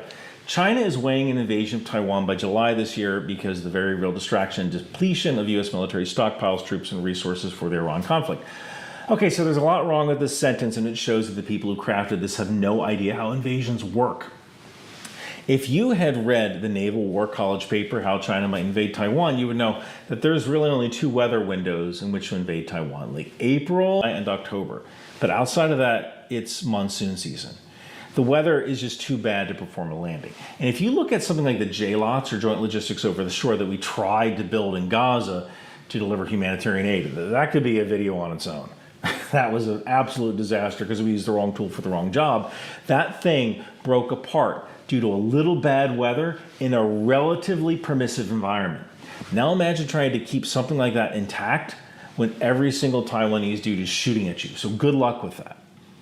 This also mentions a Chinese invasion decision due to the depletion of U.S. military stockpiles, troops, and resources. And the fact is that a Taiwan fight is a different... So you're going to start cutting down at the end of the month, or are you going to use Retta or another peptide to help? No. It's just not necessary. It's an added expense. So, no, I'm not. Kind of fight than what we're seeing in Iran. It's more of a naval-based fight, and so that's when we're going to be using things like Harpoon missiles or LRASM. Tomahawk might be used for shore targets, and the biggest concern for me is Tomahawk. It's not necessarily interceptors. We will have to engage incoming warheads that are going into Korea and Japan, because China is not going to be able to leave Korea and Japan untouched. But the biggest concern are the long-range cruise missiles. We need as many of those as possible. And that's why as soon as we reduced the threat in Iran... Girl at the gym came over and said that's very impressive when I was doing weighted pull-ups. She being friendly or flirting? Flirting. We started switching over to just dropping gravity bombs, or even gravity bombs with precision kits on them. Things like JDAM. And we have plenty of these gravity bombs. Next, there's the accusation that U.S. casualties have easily reached 500, with many injured and dead that have not been admitted to by the Pentagon. Only someone who doesn't know how the casualty notification process works would say something like this. And the fact is that the U.S. is not Russia. We can't hide our casualties.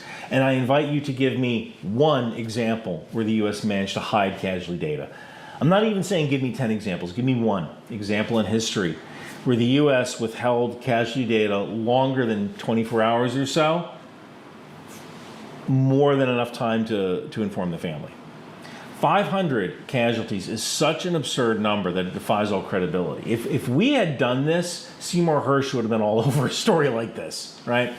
It usually takes about 24 hours from when the casualty is announced to the public release of that information. A lot of that depends on family notification. You can't hide bodies going back to Dover. You can't hide wounded coming back to Longstool. Eventually that information will get out because it is a very big army. Next is the claim that America lost 4 fixed-wing aircraft, more than we lost in 20 years of war combined. So I'll tell you this, if you think that's bad, wait until you find out how many aircraft the U.S. loses in peacetime, because it's a lot. In 2025 alone, we lost an F-35, we lost a Growler, an F-18 fell off a carrier into the sea twice. Another Super Hornet crashed off the coast of Virginia, and an F-16 from the Thunderbirds crashed. And, you know, I haven't even gotten to the helicopter crashes, right? Like, it's amazing they stay in the air in the first place. The fact is that flying is dangerous. Military flying is even more dangerous. In wartime or in peacetime, it's still dangerous. And saying that we lost 4 aircraft and more than we lost in 20 years of war combined, it ignores the fact that we tend to lose 4 aircraft just doing training every year, at least 4 aircraft.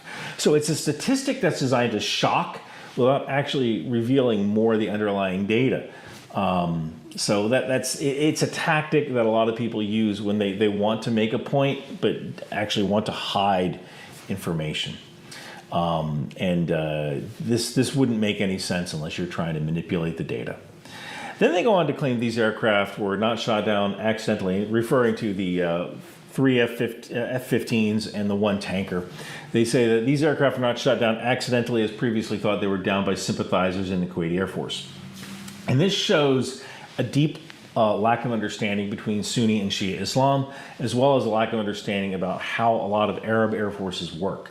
The same lack of understanding that frickin' fake Professor Ping Pong claimed when he said that Iran would unite the Arab world. Kuwait is mostly Sunni Muslims. Iran is mostly Shia Muslims. Now, in countries like Kuwait, where there is mandatory military service, pilots are mainly the sons of the elite. And this is so they can perform their service looking jaunty instead of kicking rocks in the army. So you're telling me, with a straight face, that a pilot who likely comes from a rich, wealthy Sunni family is going to throw his entire career and maybe even life away to support a country of Shia Muslims that is actively attacking him and made up of blasphemers? Good luck with that. Like, it would be like Eric Trump joining ISIS. Like, this just wouldn't happen. Eric Trump wouldn't throw his life away to join ISIS. Some Kuwaiti pilot who's living a pretty good life right now is not going to throw his life away for a bunch of, I don't want to say non-believers, but Shia and Sunni do not get along. Then there's the section, Russia and China have captured data from combat operations providing satellite intelligence support to Iran. It is almost certain that that is happening, although the effectiveness is extremely questionable, mainly because of the OODA loop, or Observe, Orient, Decide Act. We have smashed Iranian command and control to the point that commanders are literally hiding in their bunkers afraid of their phones. If it takes 5 minutes to go from Russian-provided intelligence to the actual point where you're launching a missile, then we would be seeing a heck of a lot more casualties. The Russians would be saying, hey, these F-15s just took off, they're heading toward this place, they're going to come back in 3 hours, and then the Iranians would time their drones to land, they'd head toward that runway just as the F-15s are landing, right? That's what they would do. But we haven't seen any of that. If Russia gives Iran intelligence and Iran can't act on it because every time one of their commanders picks up a phone, they don't exist anymore, we turn them into a black smudge, then what? Then they can't order stuff they can't send orders to their subordinate units, and they can't send orders to their subordinate units quickly. And if the time is 12 hours between when Russia gives intelligence and that information gets down to the people who are actually firing these weapons, that intelligence is useless by that point. Then the narrative continues. As part of this, they have cracked the signal communications for America's B-2 bombers. I can't even get through that one with a straight face, but okay. Meaning that one of our primary deployment means for nuclear weapons, previously stealth on a traceable on radar, can be tracked in flight, shot down, a major blow to nuclear deterrence and the mad threat against other superpowers. Again, this statement is incredibly absurd. Radios are typically encrypted with a key, and that key is changed every day. So let's say by some magical means you did break encryption. We would just switch to a different key, a randomly generated key. So good luck with that. And the B-2 is not the only way to deliver a nuclear weapon. In fact, it's probably the most inefficient way of delivering one, since we only have like 19 or maybe 20 if you count the test aircraft. But we have hundreds of nuclear warheads on submarines and land-based silos, and also fighters can deliver nuclear weapons as well. So again, it's kind of an absurd claim on its face. So what you have here is a bunch of conspiracy theorists who are parroting Russian and Iranian talking points that defy all logic and explanation, but might sound good if you know nothing about the military. You are not America first. Edward Saul and Lauren Whiskey, you people who run this garbage, you should be ashamed of yourself. And that's kind of one thing I feel like we've lost as a nation, shame. It feels like people aren't ashamed anymore, ashamed when we're wrong, ashamed when we're proven wrong, ashamed to grift people for money, putting out garbage that we know is wrong. We platform conspiracy. Well, TikTok generation. So yeah, Iran's getting clapped. That's all you need to know. I was planning on streaming for longer, but I'm literally falling asleep. I literally can't stay awake. I didn't even take the weed gummy I was planning on taking. I'm just fucking tired as shit.